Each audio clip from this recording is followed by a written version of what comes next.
If you remember getting slapped around by battle droids, beating up Jar Jar, and the world's hardest platforming stages, then you grew up playing Jedi Power Battles. The era of Star Wars prequel games. It was definitely an experimental time for LucasArts. For example, Attack of the Clones had 6 tie-in games, each covering a different element of the movie. See my in-depth video here. Phantom Menace, on the other hand, took a different approach. They decided to make a direct tie-in game that covered the whole movie. And then they made another one a year later. And I don't mean they ported it or remastered it, no, they made a completely different Episode 1 tie-in game. And then they did it again another year later. But in this video we're going to focus on the second game, Jedi Power Battles, which itself had 3 different versions, maybe even 4. So let's get straight into it. The original version of Jedi Power Battles was released on PlayStation 1 in April of 2000, almost a year after the original Phantom Menace game. And what a name! This isn't whiny weakling combat, this is Jedi Power Battles. This game's USP is definitely the co-op multiplayer and the expanded character roster. The game consists of 10 levels covering the key locations and set pieces of Episode 1. Unlike the Phantom Menace game, which mixed a bunch of gameplay genres like action, platformer, RPG, and gun murder simulator, Jedi Power Battles is a bit more streamlined. It focuses more on the hack and slash style of combat with a bunch of platforming thrown in. So usually I go through each version of the game chronologically, however in this case I'm going to make an exception because the Dreamcast version of this game, released 6 months later, is far superior. It's got better graphics, higher resolution, and a higher frame rate. The controls were also improved, and thank God, because the PlayStation 1 controls are rough. Do you know any other hack and slash game where the character can't turn back? No? Oh, Jesus Christ, turn around! Look, the battle droid's thinking, what the f***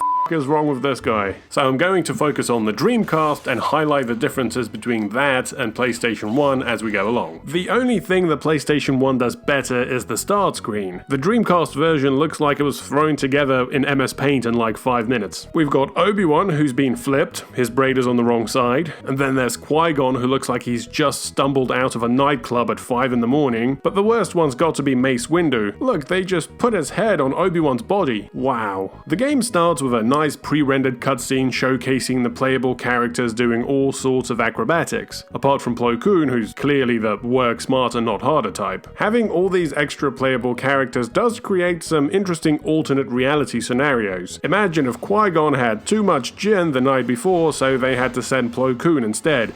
That would actually explain his appearance on the start menu. The characters have 2 speeds, full-on sprint, and a slower walk. Looks like Obi-Wan's been practicing his catwalk strut. Some of the battle droids have blasters, but others just start punching and kicking you.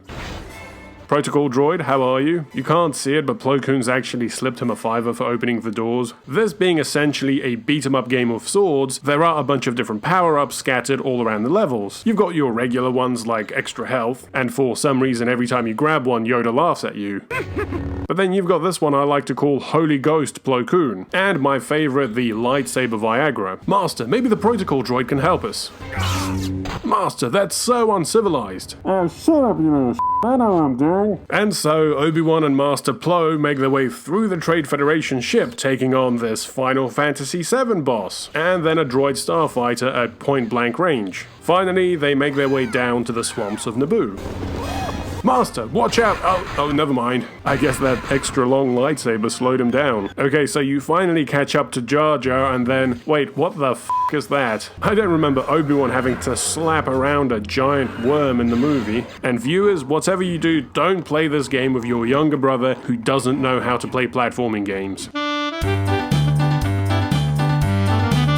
And speaking of which, multiplayer can become excruciatingly difficult if you're playing it with the wrong person. You see, because the lives are actually shared by both characters, so if you're playing it with a friend who knows how to play the game, and you both time the platforming with expert precision, then you might just make it. But if you're playing it with your dumb little brother who's just running off the edge every time, then walk away and play Yoda's story. Because once you get to the Theed level, the platforming really starts to require some ninja level precision.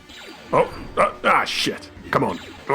And I'm playing this on the Dreamcast version with the enhanced controls and platforming. If you manage to somehow beat this game co-op on PlayStation 1, where the platforms take damage and your jump will glitch half the time, you deserve some kind of a, I don't know, statue. Also, even the Dreamcast camera has a touch of the Dragon Ball sagas, so if one of the players is falling behind, they will just get stuck behind the camera. So when you're not failing at platforming, your actual mission in Theed City is to save the Queen's handmaidens.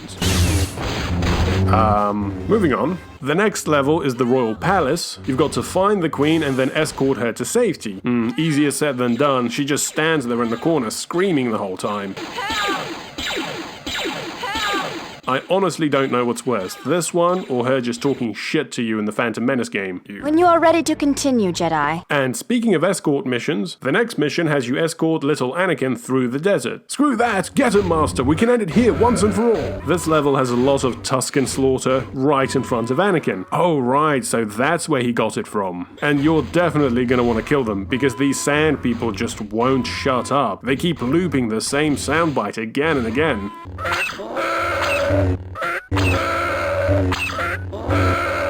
Alright, are we at the end of this level yet? Who's that Pokemon? Okay, next up, Coruscant. If you've played through this level, then you know. This is where boys became men. You've got probe droids, mercenaries that can uppercut you into orbit, and a ton of platforming. And all they're trying to do is get a cab to the Jedi Temple. What? Who's that? A disgruntled Uber driver? No. I can make it. Hup.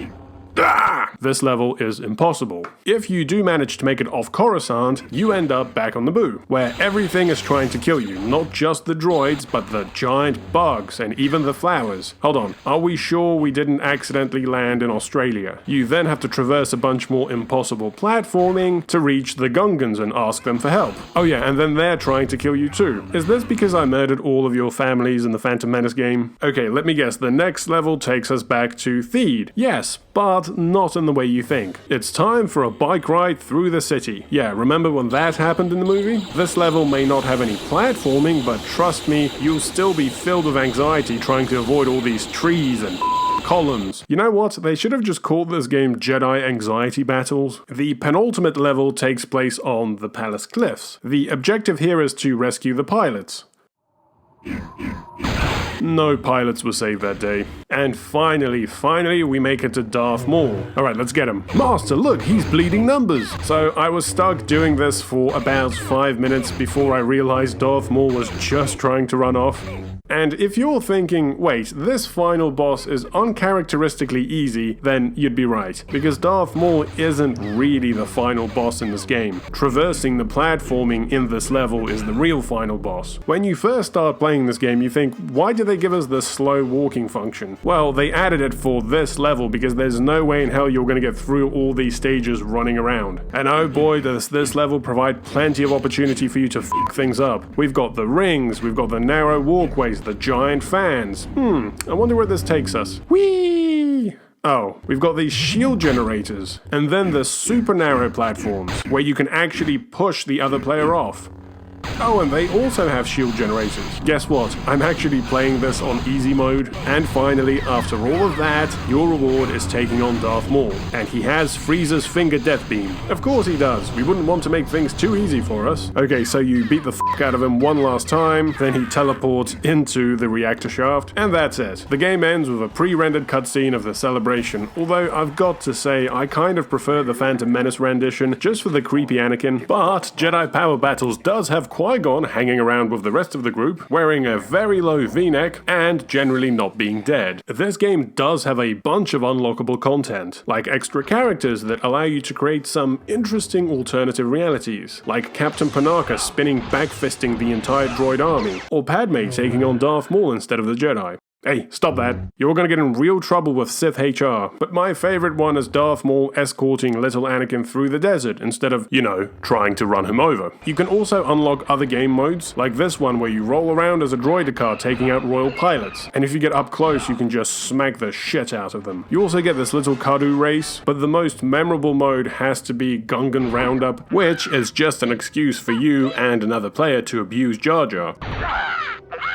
You know, something tells me these developers weren't very keen on poor Jar Jar Binks. Alright, so these are the two console versions of Jedi Power Battles, but what about the handhelds? Well, a month after the Dreamcast version, LucasArts released Obi-Wan's Adventures for the Game Boy Color, developed by Hot Gen Studios. And the obvious question you might be asking is, what does this have to do with Jedi Power Battles? Well, bear with me for a minute and all will be revealed. This game also covers the events of Episode 1. That's right, this is technically the fourth straight movie tie-in for The Phantom Menace. So it starts with a slideshow showing some key Obi-Wan moments from the movie. We've got Obi-Wan looking confused after Qui-Gon decided to drag along a bumbling Gungan on their diplomatic trip. Then we've got Obi-Wan looking confused after Qui-Gon decided to stop training him in favor of a small slave child he just found. And Obi-Wan hanging off the edge about to fall to his death after Qui-Gon rushed in and got himself killed. There are 9 levels and most of them are played across an isometric plane, apart from this one extra annoying Unabongo level which is played with tank controls. Obi-Wan also slides around quite a lot. I guess these Neimoidians really like to have their floors waxed. Oh, and Obi-Wan can also use a blaster in this one. The final battle just involves Darth Maul chasing Obi-Wan around in circles. Stay back, I have a gun. You can quickly see there's a lot of similarities between Obi-Wan's Adventures and Jedi Power Battles. Both are Jedi action games set during Episode 1 with platforming elements. My hunch is that this actually started life as a Jedi Power Battles port for the Game Boy Color. I mean, look, it came out almost at the same time as the Dreamcast port. Maybe the developers couldn't get the other characters apart from Obi-Wan integrated in time, so they just called it Obi-Wan's Adventure and released it. What I think gives credence to this theory is that a year later, Hot Gen Studios would release a Jedi Power Battles for the Game Boy Advance, and, well,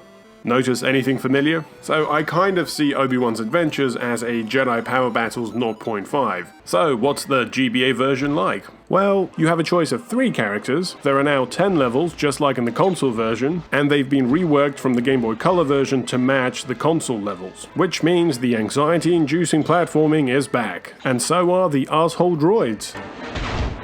You still have to escort Anakin through the desert, and the bike level is still there, although this time it's at a more leisurely pace. The only big departure from the console version that I noticed is that for some reason you actually fight Jar Jar in the swamp instead of the giant worm. Also, this version finally has a decent start menu, but notice how they actually used a promo shot of Mace Windu from Episode 2, only with a blue lightsaber. And so there we have it, every version of Jedi Power Battles. Look, the handheld games are cool, but I think most people remember the grueling console versions. I'm thinking this has got to be the toughest 3D Star Wars game, especially on PlayStation 1. So I'd be very interested to hear what you guys think. Did you find this game hard? Did you play it with a friend? Are you still friends after playing it together? Please let me know all your thoughts in the comments. As always, remember to like, subscribe, and hit the bell for notifications. Thanks for watching, and I'll see you next time.